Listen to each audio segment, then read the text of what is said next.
Buen día, vamos a seguir hablando de historia de Estados Unidos en las que vamos a ir ya introduciendo acontecimientos que van a darle esa proyección a Estados Unidos y ahora vamos a hablar de lo que era la población de California cuando desaparecen durante todas las misiones franciscanas en las que aquí va a tener un papel muy importante el padre Junípero de Serra. Él va a ser un misionero que se va a establecer por ser sacerdote católico y que viene de las órdenes franciscanas para ir evangelizando a los pueblos indígenas respaldados por todo lo que sería esas fuerzas militares, pues de lo que es el imperio español en esa época y que va a ser el constructor entre 1769 y 1833. Estos franciscanos españoles que llegan establecieron 21 misiones en la Alta California, que se extendía casi a 967 kilómetros, que venía desde San Francisco, eh, que se unía con San Diego a lo largo de la ruta que posteriormente se conocería como la Ruta de los Misioneros de California. Este objetivo y estos asentamientos que eran dobles, tanto en proteger los intereses de los colonos españoles en el Nuevo Mundo, todas estas eh, situaciones en las que se va a ir haciendo la fundación del estado de California y que va a ser eh, Junípero de Serra, fue el responsable de todo lo que sería ese sistema de misiones que se va a ir creando pues alrededor de California y que le dio lugar a ciudad como Los Ángeles o a San Francisco. Toda esta situación en la que vamos a ir viendo cómo van a ir naciendo todas estas misiones, este situación en la que era tan importante para esa época, pues lo que sería uno de los estados más ricos de Estados Unidos, que es California, es el Producto Interno Bruto más alto, alcanzado en 3,87 billones de dólares. En la segunda posición que se encuentra Texas, la principal región petrolera del país, en el extremo opuesto del ranking, que se ubica en Belmont, con un PIB de 43,530 millones de dólares, que sería en la actualidad. Pues fíjense a lo que nos remontamos en esa época, de dónde viene todo ese auge, por qué se le considera uno de los estados más importantes y quién va a ser el fundador de todas esas misiones. Ya todo esto venía desde la Edad Media, originalmente fueron introducidas por Gregorio Magno y más adelante fueron figuras importantes de Galo y Bonifacio, que en Oriente Cristiano tuvieron pues todas esas actividades varias, tanto en cuestiones del catolicismo y durante las épocas de las cruzadas. Esto es tan importante en lo que le eh, van a ir ingresando a esta congregación de los franciscanos y que va a traer como resultado lo que se va a ir más adelante, pues se puede decir, dándole la importancia. Todo esto que habíamos comentado ya cuando desaparecen las misiones franciscanas de Fray Hooper Serna, van a ser sobre las incorporaciones de todos esos territorios de Estados Unidos, como fue demostrado por la Universidad Yen y Yale actualmente en todos esos trabajos de investigación que se han ido haciendo y que va a ir haciendo conjuntamente esas afirmaciones en las que por qué era tan importante este personaje que va a intervenir en todo lo que va a estar relacionado pues con su vida. Inclusive, fíjense, aquí vamos a comentar un hecho, se puede decir, importante para que veamos que él va a llegar inclusive a México y en especial va a llegar en la misión de Fray Junípero en la Sierra Gorda de Querétaro, en lo que ahora es Querétaro. La misión Fray Junípero en la Sierra Gorda en Querétaro, todas esas misiones, una de las 5 misiones franciscanas de la Sierra Gorda que estarían en Jalpa, en Tancoyol, en Conca, Landa y Tilaco, que serían como algo así consideradas las joyas del barroco novohispano en el siglo XVIII, se van a ir combinando en el talento y la creación de los pueblos indígenas en la región con empuje y con la fuerza espiritual de las misiones españolas. Fíjense, hace más de 250 años, el día 16 de junio de 1750, llegó a la población de Jalpa, en la escarpada Sierra Gorda novohispana, Miguel José Serra y Ferrer, oriundo de Petra en Mallorca, en las mediterráneas islas de Baleares, quien desde 1731, al profesar en su orden franciscana, el fraile Menores adoptó el nombre de Fray Junípero apenas un año antes de el destacado religioso franciscano había decidido dejar pues atrás pues toda la seguridad y los honores que en cierta forma le brindaron la seguridad y honores en su brillante carrera en el magisterio conventual. Todas estas universidades de su natal Mallorca, y para hacerse misionero apostólico e ir evangelizando a todos los gentiles de las Indias Occidentales, tal era el nombre que predominaba entonces sobre todo lo que era América para hablar del Nuevo Mundo. Y el día 28 de agosto de 1749, Junípero Serra se embarca desde Cáliz en el navío Nuestra Señora de Guadalupe, junto con un grupo de misioneros que acudió al llamado de Fray Pedro Pérez de Mezquía, presidente de la misión de Sierra Gorda, para ir fortaleciendo el trabajo misional en las agrestas e indómitas regiones, pues que hasta entonces irían permaneciendo como un manchón de gentilidad en lo que sería el considerado como el corazón del virreinato de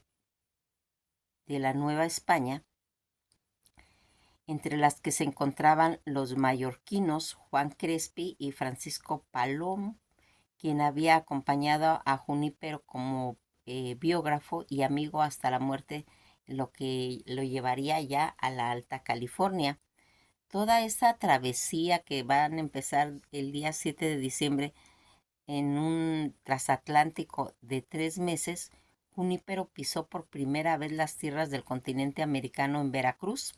y, a diferencia de sus compañeros, escogió realizar a pie de trayecto de cerca de 446 kilómetros hasta la Ciudad de México,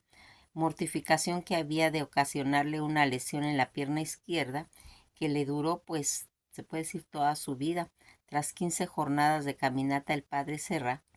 llegó a la capital de Nueva España y se dirigió al santuario de Nuestra Señora de Guadalupe, junto al Cerro del Tepeyac.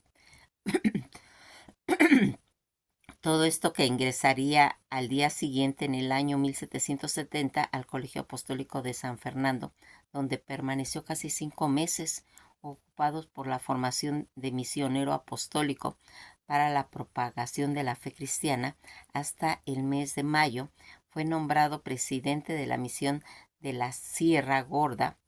por el guardián San Fernando Fray José Ortes de Velasco, para sustituir a Pérez Mezquía, y así de inmediato se puso en movimiento junto con Francisco Paloa y recibió el nombramiento de subprefecto y de otros 10 misioneros franciscanos que hacían pues toda la fogosa tierra de los Pames, los Jonases o aztecos de la Sierra Madre Oriental. Toda esta situación en la que nosotros mencionamos cómo él va a tener esa situación de llegar a Querétaro, investigaciones públicas y etnográficas, todos esos movimientos sociales, culturales y los análisis políticos, en las que hay un libro, coautor Los pobres del campo queretano y los expedientes técnicos para las postulaciones de las misiones franciscanas en la Sierra Gorda como patrimonio cultural de la humanidad. Pues este fraile Júpero Serna va a tener esa responsabilidad de unificar todo lo que estaría en California. Todas estas situaciones en las que nosotros vamos orientándonos para ir viendo cómo se va a ir formando lo que sería pues el concepto de California como tal, porque aquí se van a empezar a salir pues todas esas situaciones cuando el 14 de julio de 1767 va a embarcar por el puerto de San Blas rumbo a la península ya de Baja California, tras una corta travesía que arribaría a Loreto, sede de las misiones de Nuestra Señora de Loreto, que era considerada la madre de las misiones de la Alta y la Baja California. Toda esta situación en las que nosotros queremos irle dando esa historia tan importante en la que se va a ir haciendo pues toda esa persecución con todos los indios de la Baja California en la que van a desaparecer y que en cierta forma este fray protegía a los indios y para que no fueran castigados por sus presuntos crímenes, aniquilaron a los indígenas californianos desde 1846 hasta 1873, 2 años antes eh, de la firma del Tratado Guadalupe Hidalgo. Estas situaciones en las que nosotros nos vamos adentrando en cómo se fue formando toda esta situación y que va a hacer algo tan importante esa colaboración de todos estos frailes franciscanos y que vamos a tener esa relación sobre el Tratado de Guadalupe firmado el día 2 de febrero de 1848 que puso fin a la Guerra de México americano que había empezado desde 1846 hasta el 48 y que va a marcar un punto crucial en la historia en ambos países, pues este tratado va a establecer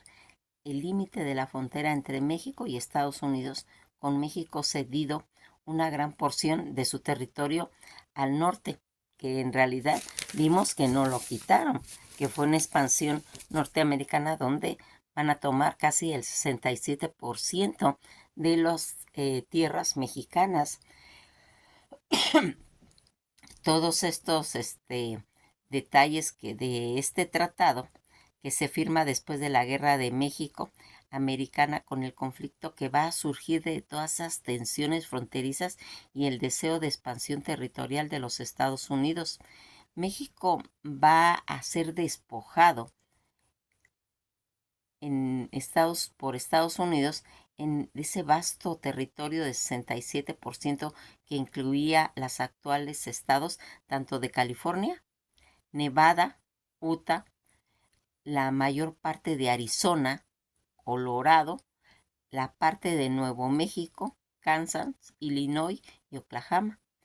Todas estas líneas fronterizas que se fueron haciendo con este tratado que estableció la frontera entre México y Estados Unidos y que a partir de el Río Grande, reconocido independientemente de Texas y el Río Grande como una frontera sur. Estados Unidos pagó a México 15 millones de dólares como compensación por la pérdida territorial y asumió la deuda que el gobierno mexicano tenía con ciudadanos estadounidenses. Toda esta situación del tratado también vendría a proteger los derechos civiles y la propiedad de los mexicanos que residía pues en toda esa expansión territorial cedido entre comillas, asegurando sus derechos de elegir su nacionalidad y de mantener sus propiedades. Este impacto fue un golpe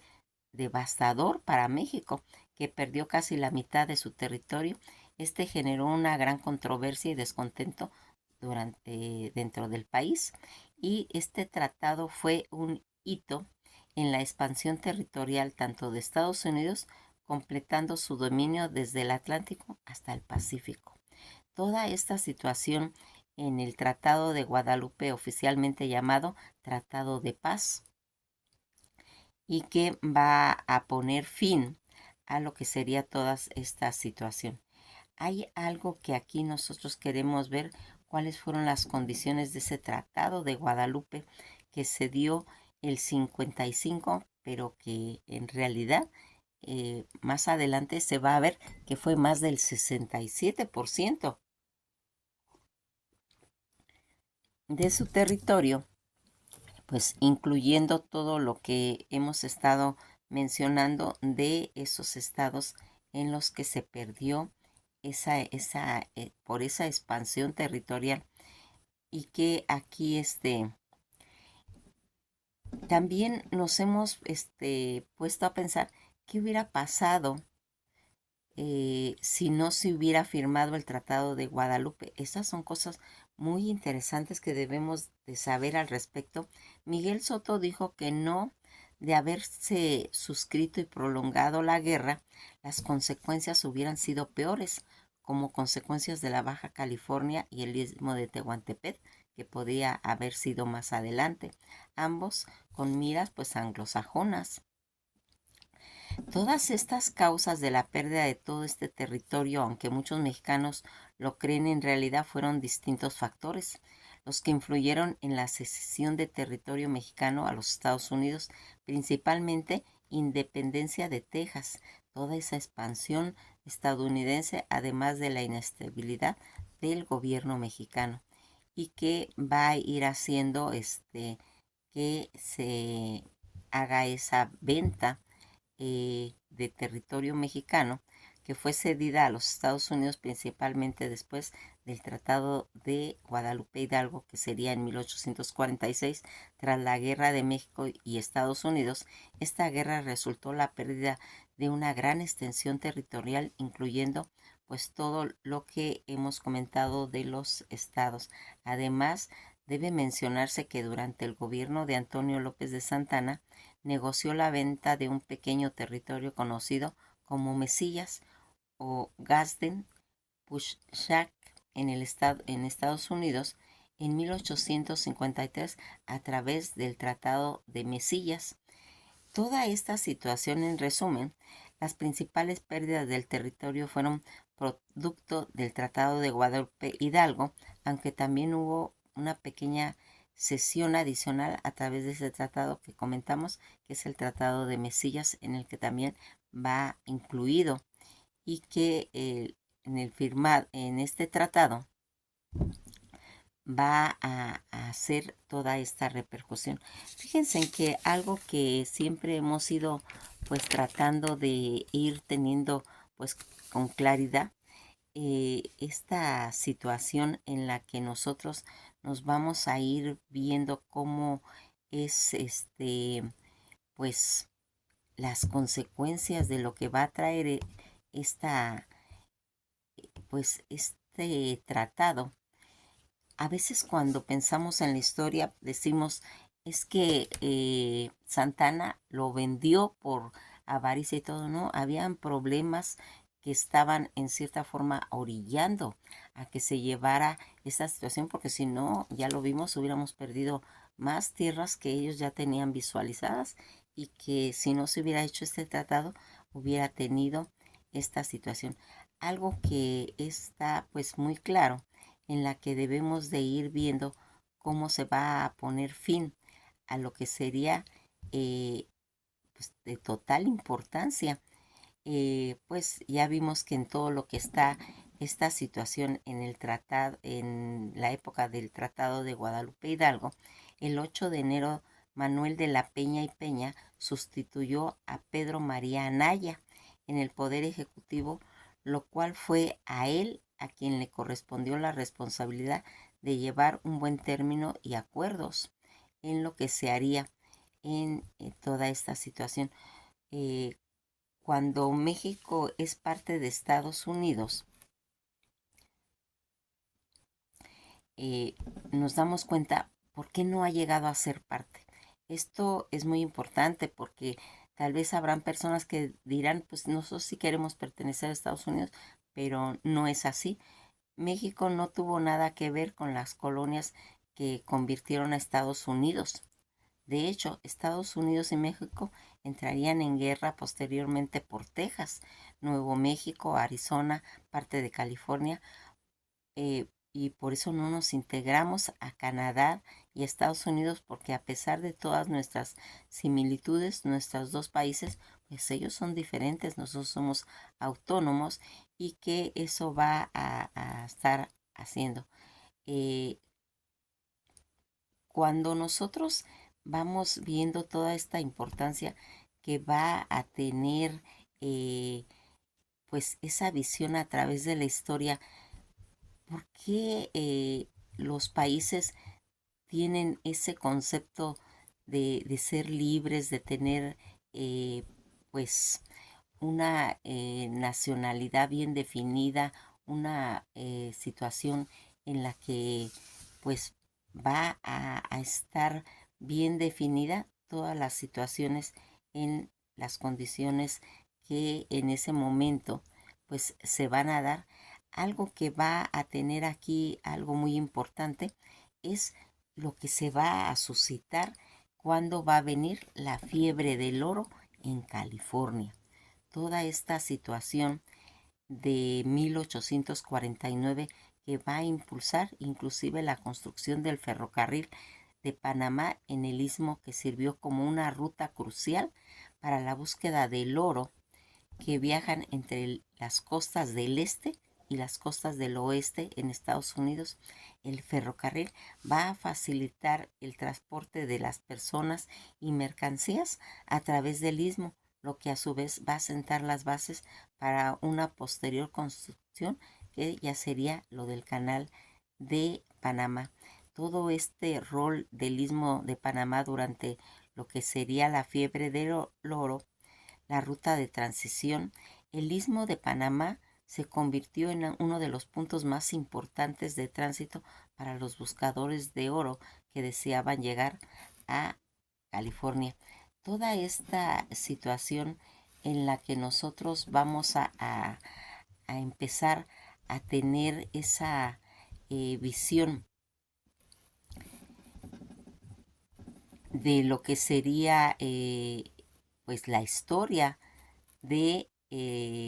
la fiebre del oro en California, y que va a tener pues consecuencias grandísimas en relación a la formación de esta fiebre del oro, que se refiere a ese periodo de rápida influencia de personas masivas, porque vinieron en cantidades masivas a California, Estados Unidos, en busca de ese oro que comenzaría desde 1848 y alcanzó un punto máximo en 1852. La noticia del descubrimiento de oro en Sulphur Mill, cerca de Coloma, atrajo a miles de personas en todo el mundo, pues buscando ese oro.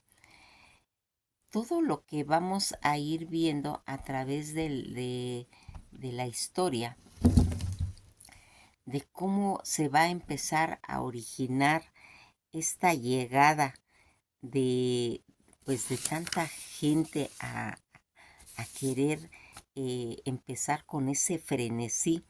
en la que se van a embarcar cantidad de emigrantes, tanto delincuentes, y que van a ir haciendo que se restablezca pues en California situaciones en las que, fíjense, habían tantas situaciones en California en sus inicios, porque acuérdense que cuando van a empezar a llegar esas manadas de gente a California, cuando se enteran de esa fiebre que les va a dar por llegar a esos lugares donde un hombre va a comprar una porción de tierra y uno de sus empleados le va a decir que acaba de encontrar un metal que él pues pensaba que era oro, y cuando lo mandan pues a analizar y todo y se dan cuenta que sí, ahí va a empezar la historia, y que se va a ir desarrollando cómo a través de esos metales se va a cambiar la historia de un hombre. Toda esta situación en la que vamos a ir viendo cómo fue un fenómeno social ocurrido en Estados Unidos en 1848 hasta el 55, caracterizado por gran cantidad pues de migrantes, como hemos estado mencionando, que llegaron a las cercanías de San Francisco, California, en busca de dicho descubrimiento de oro en Sutter Mill, cerca de un pueblo de Coloma. Cuando la noticia se va a descubrir, se esparció pues casi alrededor de 300,000 personas que migran a California desde todo el resto de los Estados Unidos y de otros países. Los primeros buscadores de oro, llamados Niners, los que van a llegar a California en 1849, viajaron de California por barco a través de la ruta del Cabo de Hornos, o en caravanas atravesando, pues se puede decir, el continente, enfrentándose a un viaje pues realmente muy duro. Por la mayoría de veces, pues gran parte de los emigrantes eran estadounidenses, pero todo este concepto de la fiebre del oro también va a atraer a decenas de miles de personas, lo que sería desde América Latina, Europa, Austria, hasta Asia. Y al principio de los buscadores de oro recogían el oro en los arroyos y lechos de los ríos, usando, pues se puede decir, que técnicas pues muy simples como el cribado, pero más tarde van a ir desarrollando, se puede decir, métodos pues más sofisticados para toda extracción del oro, que fue adoptados pues ya en todo el mundo. Algunos de estos buscadores de fortuna se hicieron pues realmente millonarios, pero la mayoría pues quedó con poco más de los bienes que tenía cuando la fiebre comenzó. En efecto, todo este efecto de la migración repentina fueron especulares. Ante la fiebre del oro en San Francisco, era una idea que se estaba desarrollando en una aldea diminuta, y con la fiebre de la aldea llegó a ser una ciudad. Se construyeron escuelas, caminos, iglesias, se fundaron pueblos, cantinas, llegaron una ola de gente en la que empezaron a hacer. También llegó la prostitución, ¿sí? Para cubrir todas las necesidades que se iban haciendo, y se fue formando una ciudad. Todas estas situaciones en las que también se van a empezar a hacer sistemas legales en el gobierno, el cual llevó la admisión de California a irse formando como un estado de la Unión, que sería ya en 1850. Los nuevos medios de transporte, tanto del barco de vapor que entran en servicio del Estado, se tendieron todo lo que serían las líneas del ferrocarril. También se inició el negocio de la agricultura, y el segundo rubro de mayor crecimiento, lo que sería en California. Toda esta fiebre de oro también tuvo otros efectos, tanto en los nativos de la región, que fueron atacados, expulsados de su tierra, y que fueron importantes el impacto ambiental, tanto lo que sería que traería toda esta consecuencia en el ámbito de la minería, y que van a empezar a hacer todas estas situaciones en las que nosotros vemos que el 24 de enero de 1848, en Sutter Mill, el rancho del general John Sutter, en Coloma, en las cercanías del río Americano, el capataz James Marshall, uno de sus hombres que contribuyó y que estaba construyendo un molino de harina cuando encontró una pepita de oro. Al saber ese descubrimiento, Suter quiso mantener, pues se puede decir que la noticia en secreto, pues temía que sus planes de crear un imperio agrícola se vieran abajo si había una emigración en masa en busca del oro. Mas, sin embargo, todos estos rumores se esparcieron rápidamente y el 15 de marzo del siguiente, el periódico de California publicó la noticia. El periodista, que la firmaba Samuel Bram, inmediatamente puso una tienda de suministros para los cazafortunas que llegaran. Fíjense en toda esta situación que se va haciendo. Vamos a empezar aquí a ver todo este fenómeno que es lo de la fiebre del oro, porque aquí se va a desencadenar ya lo que viene siendo ya la creación del ferrocarril y que va a tener consecuencias hasta llegar a lo del istmo de Panamá, y que es tan importante porque ellos daban una vuelta tremenda, ¿sí? Recuerden que venían por todas partes del mundo, tanto de Asia, de Europa, de muchos lugares. Entonces tenían que hacer un recorrido muy largo que les llevaba meses, 6 meses a veces de navegación, y que todo este tipo de cambios en lo que sería una pequeña aldea y que se va a convertir con todas estas necesidades que se van creando por toda esa migración que va a llegar, y que se va a formar la ciudad de California. Bueno, pues nos vamos a quedar hasta aquí porque tenemos mucho que platicar acerca del tema. Que pasen un buen día y esto ha sido todo por hoy.